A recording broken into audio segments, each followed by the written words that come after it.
ದಾಟಾ ಬಂದ ನೋಡು.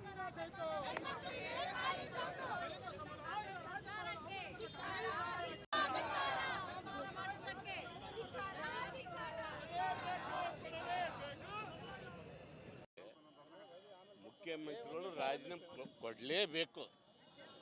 ಅದು ಕರ್ನಾಟಕದ ಜನತೆಯ ಈಗಾಗಲೇ ಹೇಳ್ಬಿಟ್ಟಿದ್ದಾರೆ, ರಾಜೀನಾಮೆ ಕೊಡ್ಬೇಕಂತ ಹೇಳ್ಬಿಟ್ಟಿದ್ದಾರೆ. ಅದು ಯಾಕೆ ಹೇಳಿದ್ದಾರೆ ಅಂತಂದರೆ, ಇವತ್ತು ಮೂಡ ಹಗರಣದಲ್ಲಿ ಸರಿಸುಮಾರು ಒಂದು ಸೈಟು 60 ಕೋಟಿ ಬಾಳ್ತಿದೆ ಅಂತಂದು ವಿಧಾನಸಭೆಯಲ್ಲಿ ತಾವೇ ಮಾತಾಡಿದ್ದಾರೆ. ಹಾಗಾಗಿ ರಾಜೀನಾಮೆ ಕೊಡ್ಬೇಕಂತಂದು ಹೇಳ್ತಾ ಇದ್ದೀವಿ. ಒಂದು ಎರಡನೇದು, ಈಗಾಗಲೇ ವಿಧಾನಸಭೆಯಲ್ಲಿ 87 ಕೋಟಿ ವಾಲ್ಮೀಕಿ ನಿಗಮ ಹಗರಣ 180 ತಾವೇ ಹೇಳಿದ್ದಾರೆ 87 ಕೋಟಿ ಅಂತ. ಅಲ್ಲಿ ಇರೋದು 187 ಕೋಟಿ, ಈಗ ತಾವು ಹೇಳ್ತಾ ಇರೋದು 87 ಕೋಟಿ ಈಗಾಗಲೇ ಹಗರಣ ಆಗಿದೆ. ಅದರ ನಾವು ಹಣನ ವಾಪಸ್ ಮಾಡ್ತು ಅಂತ ಹೇಳಿದ್ದಾರೆ. ಅಂದರೆ ಹಗರಣ ತಾವು ಮಾಡಿ ಅದರ ವಾಪಸ್ ಕೊಡ್ತು ಅಂತಂದ್ರೆ ಏನಾದರೂ ಅರ್ಥ ಇದೆಯಾ? ಸಂವಿಧಾನದ ವ್ಯವಸ್ಥೆಯಲ್ಲಿ ಏನಾದರೂ ಅರ್ಥ ಇದೆಯಾ? ಕಾನೂನು ಏನು ಮಾಡಕ್ಕೋ ಮಾಡೇ ಮಾಡ್ತಾ ಇರ್ತದೆ. ಒಂದು ನಾವು ಹೇಳೋದು, ಇವತ್ತು ಸಿದ್ದರಾಮಯ್ಯವರು ಕರ್ನಾಟಕದ ಫೈನಾನ್ಸ್ ಮಿನಿಸ್ಟರ್ ಆಗಿರುವುದರಿಂದ ಇವತ್ತು ಅವರು ರಾಜೀನಾಮೆ ಕೊಡಬೇಕು. ಮತ್ತು ಅದರ ಜೊತೆಯಲ್ಲಿ ರಾಜೀನಾಮೆ ಕೊಟ್ಟ ನಂತರನೇ ತನಿಖೆ ಆಗಬೇಕು. ಇವತ್ತು ಕರ್ನಾಟಕದ ರಾಜ್ಯಾದ್ಯಂತ ಇವತ್ತು ಎಲ್ಲ ಜಿಲ್ಲಾ ಕೇಂದ್ರಗಳಲ್ಲಿ ಪ್ರತಿಭಟನೆ ನಡೀತಾ ಇದೆ. ನಿಜವಾಗ್ಲೂ ದುರಂತ ಏನಂತ ಹೇಳಿದ್ರೆ, ಇಂಥ ಬಂಡ ಮುಖ್ಯಮಂತ್ರಿಯನ್ನು ನಾವೆಲ್ಲೂ ನೋಡಲಿಲ್ಲ.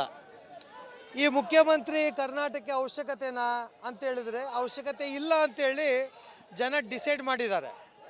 ಎಲ್ಲಿ ಹಗರಣ ಅಂತೇಳಿದರೆ ಭೂಮಿಯಲ್ಲಿ ಹಗರಣ, ಆಕಾಶದಲ್ಲಿ ಹಗರಣ ಇದೆ, ಕರೆಂಟಲ್ಲಿ ಹಗರಣ ಇದೆ, ನೀರಿನಲ್ಲೂ ಹಗರಣ ಇದೆ. ಹಿಂಗೆ ಎಲ್ಲಿ ಹಗರಣಗಳನ್ನು ನೋಡ್ತಾ ಇದ್ದರೆ ಎಲ್ಲ ಕಡೆ ಕೂಡ ಹಗರಣಗಳ ಸುರಿಮಳೆ ಆಗ್ತಾ ಇದೆ. ಹಾಗಾಗಿ ತಲೆದಿಂಬುಗಳಲ್ಲಿ, ಹಾಸಿಗೆಯಲ್ಲಿ ಹಗರಣ, ಮಂಚಗಳಲ್ಲಿ ಹಗರಣ, ಸ್ಟೀಲ್ ಕೋಳಿ ಮಕ್ಕಳಿಗೆ ಕೊಡುವ ಆಹಾರದಲ್ಲಿ ಹಗರಣ, ಹೀಗೆ ವರ್ಗಾವಣೆಯಲ್ಲಿ ಹಗರಣ ಮತ್ತು ಪಾಣಿಗಳಲ್ಲಿ ಹಗರಣ ಮತ್ತು ಟ್ರಾನ್ಸ್ಫರ್ ದಂಧೆಗಳು, ಎಲ್ಲ ಕಡೆ ನೋಡಿದ್ರು ಹಗರಣಗಳ ಹಗರಣ ಹಗರಣ ಹಗರಣ.